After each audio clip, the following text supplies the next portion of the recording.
Hi everyone, welcome to Speak with Kavi and greetings to you all. இன்னைக்கு நான் ஆக்சிமோரன்ஸ் அப்படின்றத பத்தி தான் பேச போறேன். ஆக்சிமோரன்ஸ்னா என்னன்னு உங்களுக்கு தெரியுமா? பட் ஆக்சிமோரன்ஸ்னா என்னன்னு ஆக்சிமோரன்ஸ் வேர்டு வேணா நீங்க கேள்விப்படாம இருக்கலாம்.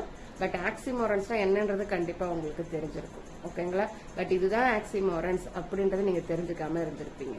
இங்கிலீஷை பத்தின நிறைய இன்ட்ரெஸ்டிங் ஃபேக்ட்ஸ் இருக்கு. அதை நான் தேடி போனப்பதான் இந்த ஆக்சிமோரன்ஸ் எனக்கு கிடைச்சது. ஸோ ஆக்சிமோரன்ஸ்னா என்ன அப்படின்னாக்க ரெண்டு ஆப்போசிட் வேர்ட் ஒரு பாசிட்டிவ் மீனிங் கொடுத்துச்சு அப்படின்னாக்க அதுதான் ஆக்சிமோரன்ஸ் அப்படின்னு நாம சொல்லுவோம். ஸோ ஆக்சிமோரன்ஸ் அப்படின்றதுக்கு எக்ஸாம்பிள் என்னென்னன்றத இங்க நான் சொல்றேன். டிஸ்பிளே ஆகுது பாருங்க.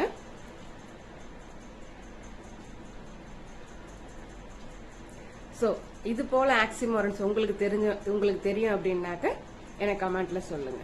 ஸோ இது போல interesting facts about English language தெரிஞ்சுக்க விருப்பப்பட்ட ஜாயின் ஸ்பீக் வித் கவி.